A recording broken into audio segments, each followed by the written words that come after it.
dor torácica, sem dúvida nenhuma, um dos diagnósticos mais importantes. De maneira geral, muitos dos diagnósticos entre a... E no componente vascular, a gente...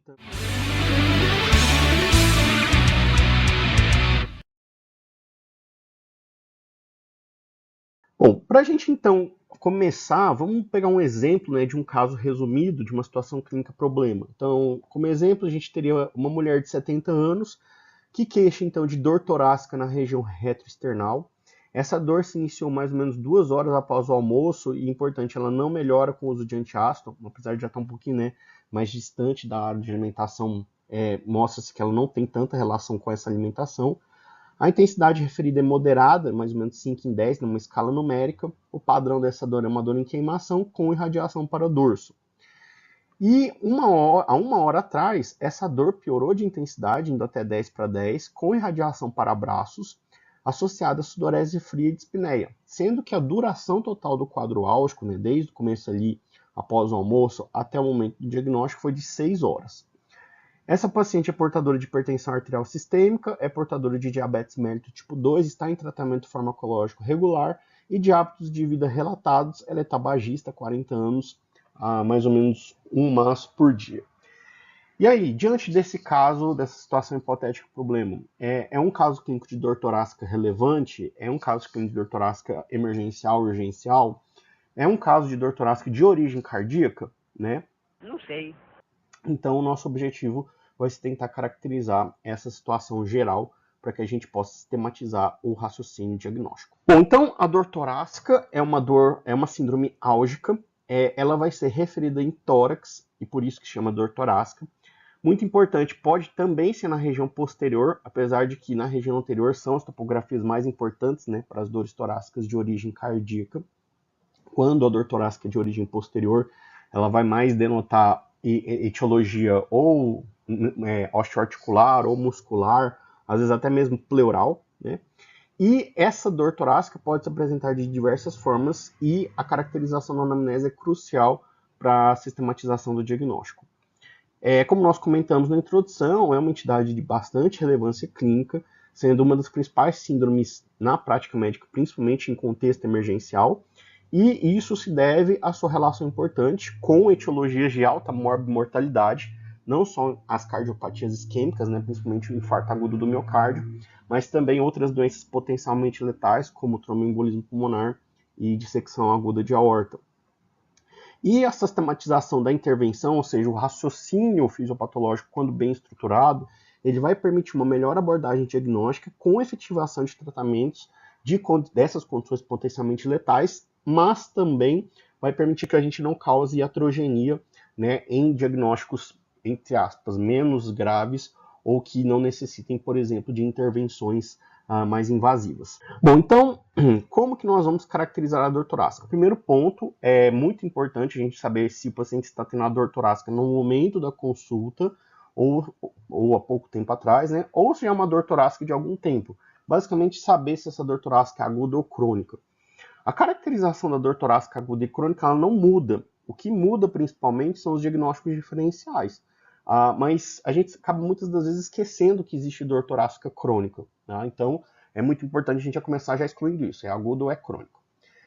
Mas independentemente disso, principalmente na aguda, que é a que se manifesta, né, nos contextos emergenciais, existem 3 caracterizadores que são mais relevantes para essa determinação da dor torácica, que é a localização, a irradiação e fatores, principalmente desencadeantes. Tá? Para cada um desses 3, nós vamos pontuar um, né? Então o resultado pode ir de 0 a 4. Isso é muito relevante no fluxograma diagnóstico, que a gente vai ver isso daqui a pouco. Lembrando que tipo e intensidade da dor torácica são extremamente subjetivos. Por exemplo, em tipo, né? O paciente pode falar que é um desconforto difuso, ele pode falar que é uma dor em aperto, uma dor em peso, ele pode referir inclusive dor em queimação, ou dor em constrição. Esse termo, inclusive, é interessante porque o termo angina, né, muitas vezes as pessoas pensam assim, angina é dor no peito. Não, angina não é dor no peito. Angina do latim antigo significa constrição, principalmente região cervical, né, estrangulamento. Que coisa sufocante! E Por isso que o termo correto é angina pectoris, né? Então é uma constrição que vai para o pescoço, mas que se originou do peito, né? Então, mostrando esse fator, né, da irradiação bastante importante e dessa ideia de constrição associada à descrição do tipo de dor.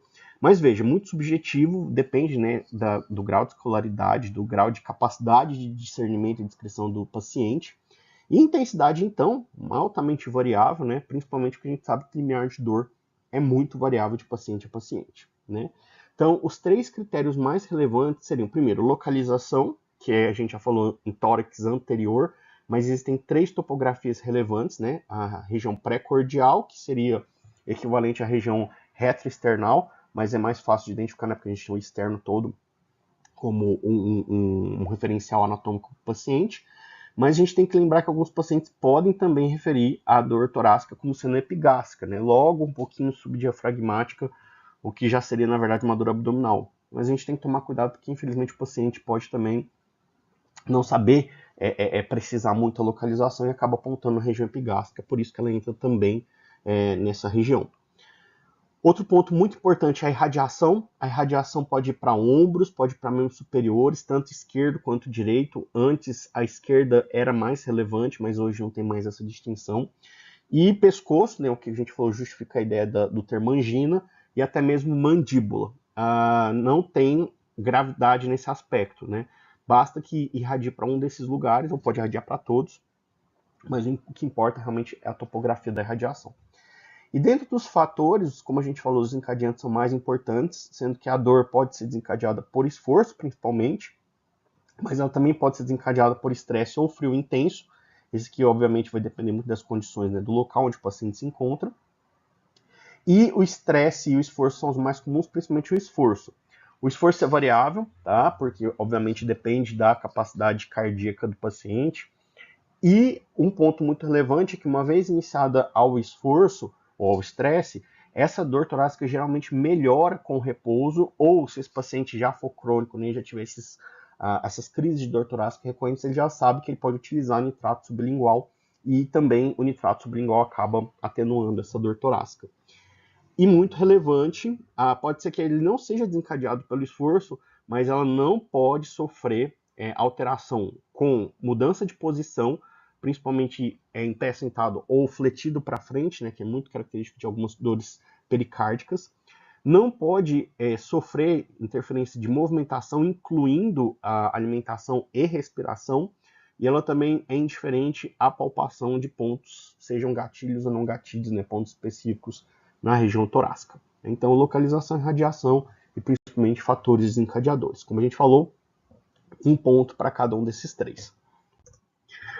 Baseado nisso, então, a Sociedade Brasileira de Cardiologia, né, nos seus fluxogramas, e também outras entidades que trabalham, né, com as síndromes coronarianas agudas, classificam então a dor torácica em A, B, C e D, de acordo com a quantidade daqueles fatores relevantes que a gente falou.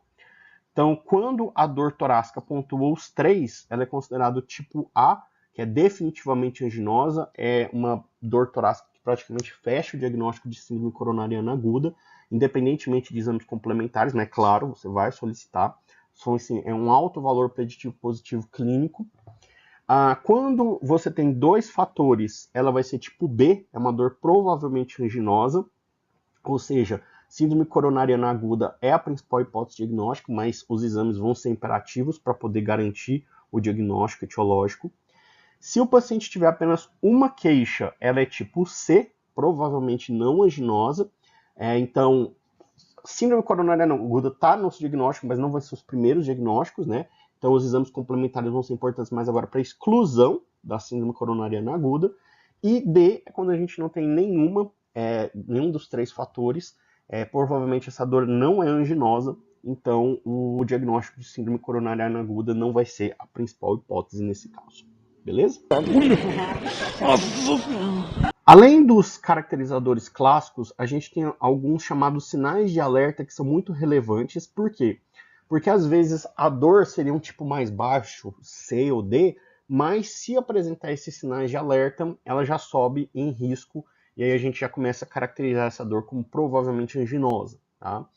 Então, são 3 também critérios importantes como sinais de alerta. O primeiro é o padrão clínico de alarme, que seriam 3 situações possíveis. Primeiro, a dor torácica em repouso, mas aquela que acontece com uma duração maior de 20 minutos. Essa é extremamente preocupante, né, porque é um tempo de isquemia considerável.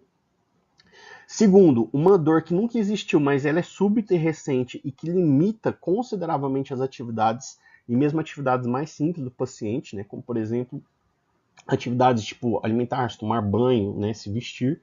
E talvez o mais comum seria a dor torácica em crescendo, que seria uma dor ou mais frequente, né, ou seja, mais repetitiva, uma dor que começa a ter uma duração mais ampla, ou então aquela dor torácica que precisa cada vez menos de um esforço menor para que ela seja desencadeada. Por exemplo, o paciente falava que a dor torácica antes só surgia quando ele subia escadas, e aí de repente ele começa a desenvolver dor torácica quando ele está andando no eixo horizontal.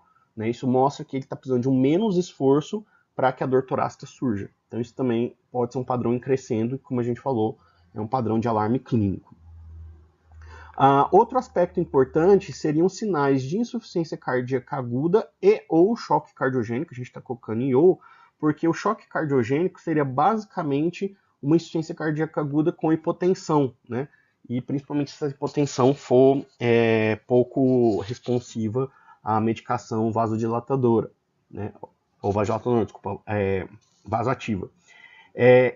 Quais seriam, então, esses sinais de insuficiência cardíaca aguda? Os mais importantes é estase jugular, a bulha B3, né, o surgimento de bulha B3, paciente com sopro de insuficiência mitral detectado no exame físico, ou então um sopro que surja durante a evolução clínica no foco aórtico, tá, de qualquer natureza, porque isso, inclusive, indica uma gravidade da progressão da doença isquêmica.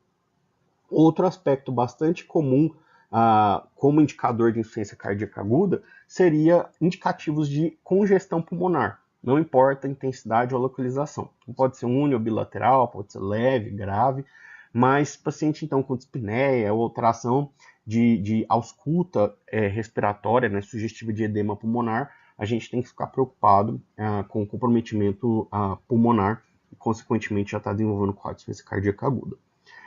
Um ponto importante que a gente tem que saber é o choque cardiogênico, como a gente falou, tem relação com a hipotensão, mas não é todo infarto agudo do miocárdio que leva a choque cardiogênico, né? Existem algumas condições mais associadas a essa progressão para choque cardiogênico, que seria o quê? Uma insuficiência ventricular esquerda súbita e relevante, essa é a principal causa, né, de evolução para choque cardiogênico, porque o ventrículo esquerdo é onde a gente tem maior massa, né, miocárdica. Segundo, pacientes que desenvolvam insuficiência mitral aguda, principalmente por infarto que compromete ali os músculos papilares da válvula, isso seria mais ou menos 8% dos casos. Pacientes que apresentem rotura do septo interventricular, em mais ou menos 4% dos casos de choque cardiogênico por infarto, e 3% dos pacientes vão apresentar infarto do ventrículo direito isolado, que costuma ser uma apresentação clínica mais grave. Outra complicação, além da rotura do septo, ou então da insuficiência mitral aguda, seria o tamponamento cardíaco, que levaria o paciente a choque cardiogênico em mais ou menos 1% dos casos. Tá? E o último ponto seria a presença de 2 ou mais fatores de risco para cardiopatia isquêmica aguda, principalmente se esse paciente tiver insuficiência cardíaca aguda ou choque cardiogênico no exame físico. Né? Então, quais seriam os fatores de risco? Nós temos 5 fatores importantes. A hipertensão arterial sistêmica, diabetes mellitus tipo 2 e dislipidemia, né, que são 3 doenças muito associadas com doença arterial coronariana. Tabagismo, também um fator de risco muito relevante associado à DAC. E idade acima de 60 anos. Lembrando que o risco de doença arterial coronariana aumenta a cada década acima de 40 anos. Então, com 60 anos já foram 2 décadas, o risco já é bem considerável. Alguns fatores menores, né, que não vão entrar nessa quantificação, seria pacientes de sexo masculino, pacientes jovens que têm um relato de uso de cocaína ou metanfetamina, né, que são vasoconstritores importantes, ou então pacientes que têm um histórico familiar de doença arterial coronariana precoce. E aí, nesses casos, seriam qualquer familiar masculino que apresenta DAC antes dos 55 anos, ou qualquer familiar feminino que apresenta DAC antes dos 65 anos. Tá? como a gente falou, esses 3 últimos critérios, eles não são contabilizados, mas se presentes tem que acender a atenção sua no possível diagnóstico de uma cardiopatia isquêmica. Então, se a gente pegar aquela situação clínica resumida que a gente citou, né, da mulher de 70 anos, a gente vai ver então que se trata de uma paciente com uma dor torácica aguda, né, que surgiu com um tempo de duração máxima de 6 horas. Ela começou como tipo C, porque o único critério que a gente tinha era a localização retroesternal, mas ela evoluiu para uma dor torácica tipo B, porque além de ser retroesternal, ela irradiava para braços, né? E a gente não encontrou nenhum dado na história que ela estaria relacionado ao esforço, mas ela apresenta sinais de alerta, porque ela ocorreu no repouso e piorou de intensidade, então ela é um tipo em crescendo, foi de 5 em 10 para 10 em 10. Ela apresenta manifestações de alarme, principalmente a dispneia associada quando a dor piorou. E essa paciente tem 4 fatores de risco, que é a idade acima de 60, o histórico de tabagismo e 2 comorbidades bastante associadas à doença arterial coronariana, né, hipertensão arterial sistêmica e diabetes mellitus tipo 2. Então, principalmente esses 2 aspectos aqui, né, que seria um sinal de talvez já estar evoluindo para insuficiência cardíaca aguda, com 2 ou mais fatores de risco, apesar de ser uma dor torácica tipo C, no máximo tipo B, ela já seria uma dor altamente suspeita para uma síndrome coronariana aguda por esses sinais de alerta, ok? Bom, então, para a gente fechar essa parte de conceito, a gente só vai chamar de dor torácica típica aquela que é tipo A ou tipo B, ou seja, que apresenta 2 ou mais caracterizadores clássicos, localização, irradiação e fator, né, principalmente desencadeante. E dor torácica típica também pode ser chamada de angina pectoris, né? Lembrar que não é só angina, porque angina, como a gente falou, é constrição de região cervical.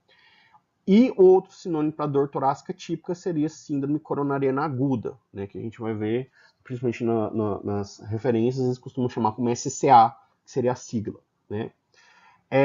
E um ponto muito relevante, a gente não pode confundir o chamado grupo de cardiopatias isquêmicas, que são doenças cardíacas cuja etiopatogenia é a isquemia miocárdica, por isso que são chamadas de cardiopatias isquêmicas.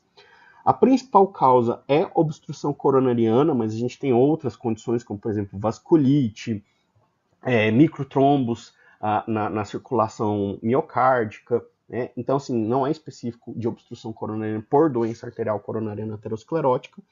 E esse conjunto de cardiopatias isquêmicas envolvem várias doenças, né? Várias etiologias.